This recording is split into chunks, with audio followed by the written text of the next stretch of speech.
Hello, everybody. What the flick? We're talking Gotham, Season 1, Episode 2. Selina Kyle, William Bibbiani, Francis Maxwell. Good to see you again. Good to see you. Let's throw to a clip. What the hell happened to you anyhow? It was my own fault. But I'll be back, stronger and smarter than ever. Did anyone ever tell you, when you walk, you look just like a penguin? No, nobody's ever told me that. The boy respects you. Trust him. Bruce, you're hurting yourself. I'm testing myself.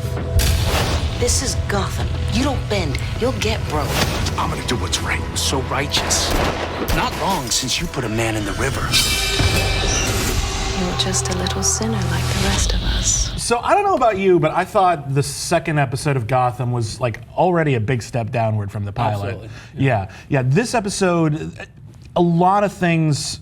One thing just changed. One, it doesn't look as good. Yeah. Is it just me? The lighting of the pilot episode was so distinctively interesting and beautiful and layered. And now, even in Fish Mooney's nightclub, they're just blasting it with light. Yeah. And now it just looks so TV and dull now. It doesn't seem distinctive. Yeah, I mean, I thought that the very first episode, it put it on that pedestal where it was like, it was always going to be kind of hard to recreate. But the thing that you think about it is when it's the scenery, you kind of think, oh, it must be the same because they shot all the same idea. But I do get what you mean. I was kind of thinking, is this the same show and the same sort of aspects that we've seen?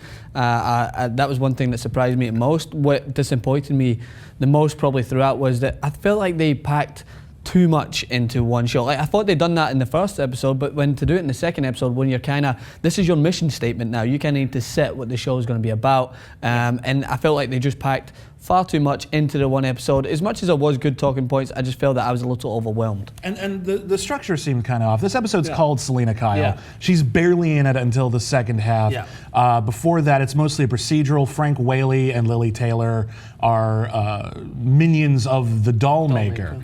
And they're kidnapping children throughout Gotham. And Harvey Bullock has a really ridiculous exchange. Like, why would anyone want to kidnap children? Like, I understand kidnapping pretty girls. And I'm just like, how long have you been a cop? People are monsters to children. What the hell? Yeah. In Gotham, no less. This is supposed to be like a haven of criminality. I do like Lily Taylor as an actress. I think she's very good. That whole storyline, it just seemed a little forced to me. I do like the fact that they kind of veered away from the main bad guys to kind of give you that aspect of coming into the more the villains later on. So they kind of give you this sense of who the Dollmaker, like as you said before, this was a character that was introduced in one of the previous shows, right? There is well, he's a character from the comics. There are actually 3 different Dollmakers in the comics. One of them kidnapped children and turned them into cyborgs.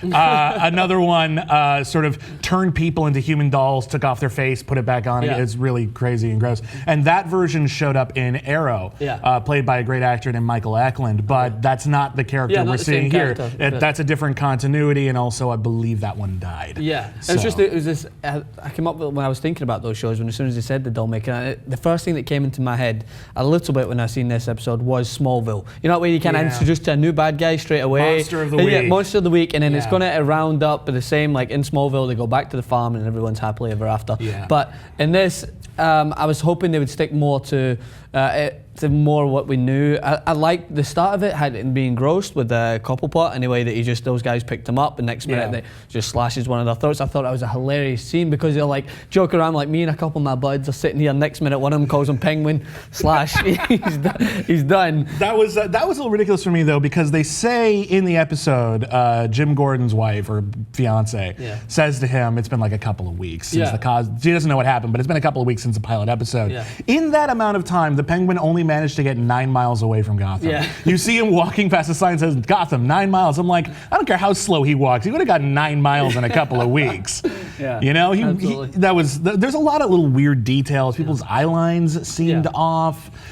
There's this repeated stuff where Selina Kyle is trying to like hide from people. She's in a bus, she's on top of things, whatever. And I'm like, she's supposed to be stealthy. Yeah. But they Foley it, so it sounds like she's wearing tap shoes. Yeah. Like there's no way if I heard it, Lily Taylor would hear it, she's 5 feet away. The thing is, with the bus scene, like, she must be really bad at being a villain. She's the worst villain I know, because if she can't find her on a bus where you just need to look, she looked in and out lows. Down to the end of the bus. And suddenly she just walked by her and she was suddenly vanished. Like, I mean, if it's Catwoman and you really want to emphasize how stealthy she is, which she is usually in the movie, even as a ragamuffin. Yeah, she could maybe like hide up behind the seats or maybe like pull herself up. There was so many other aspects, but the fact is she just walked by her, had a glance and like, oh, she's not here, I'm going to leave. And I appreciate that they're leaving the Dollmaker open. Like, we didn't see the Dollmaker, we didn't catch the Dollmaker, we're setting things up for later. Great. And I'm glad that they're introducing, you're right, really minor villains.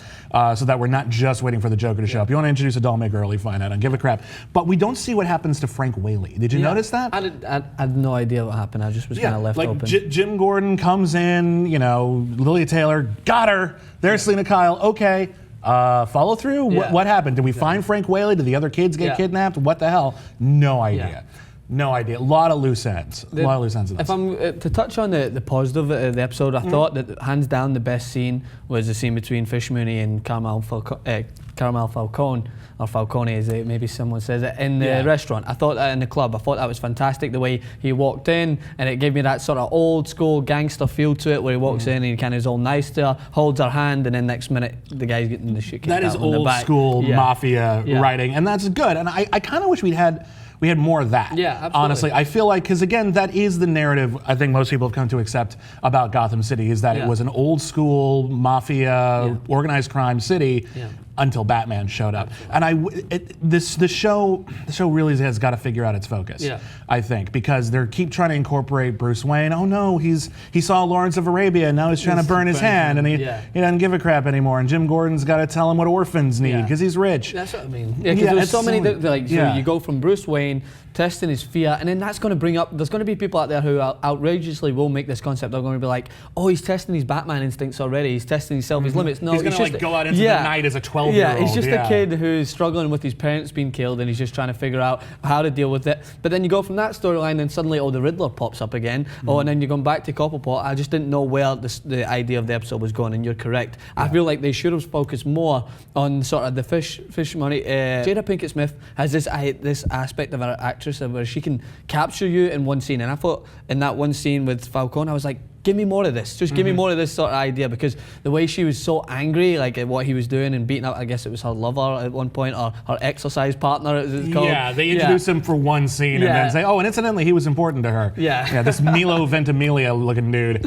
I agree. More of that. More of that. I believe that a pilot episode isn't a pilot episode. I believe the first 6 episodes are. Because that's when you're working out the kinks of a show. That's when you figure out who works well at what, and hopefully they'll find their way, and they might be trying out something that doesn't work. But yeah, it's a bit of a mess. It was a messy concept to begin with. I'm still intrigued. I want them to pull it out, but the odds seem to be a little against them at this point if they can't get 2 episodes in and keep it really It's kind of like tight. at the end of the first episode, we were so anxious to see, because we were happy. We were like, oh yes, it looks good. They set it up well. Now this episode, you're still anxious, you're intrigued, but it's for the opposite reason. You're kind of just like, come on, pull it together. You want it to be better. And I've read I read some reviews before it, and a lot of people were praising it. I felt that people were just kind of tiptoeing. They didn't want to like shoot it down already. But if it's a show like Gotham with the DC organization, you need to be on point. I feel like you need to be on point with Batman, the whole aspect of it. And I felt like I was so intrigued to see the whole Jim Gordon side of it, and him focusing, trying to break down the crime rather than going way off topic to another villain, coming back to another one. It just felt all over the place. I am excited. Next week it looks like the Penguin's coming back already, and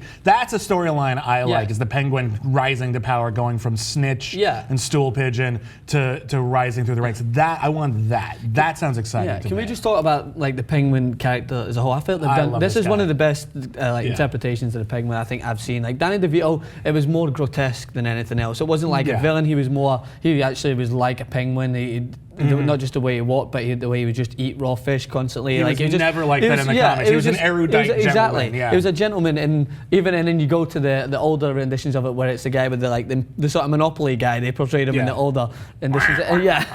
Exactly. So in this one, they've got it spot on. It's like seeing a younger version of him, and I'm more intrigued to see this guy than probably anyone else in the show. I like that he's the nerd of the mafia, the one everyone picks on, and that sort of despair. That's sort of, no one likes me, is going to make him want to go out and kill everyone. And he's dangerous. So that's what makes him dangerous and a little unpredictable. And Robin Lord Taylor is great. He's the star of the show. The scene when they went to his mum's house was so funny. She's like, look how handsome. She was in. I remember her in Scrooge. She was in Scrooge as one of the fairy godmothers, and she's like, look how handsome he is, and showing him the police officers, and they're like, okay. Anyway, we're gonna stick with it. We'll be back next week with another review of Gotham. See you there. Thank you, guys.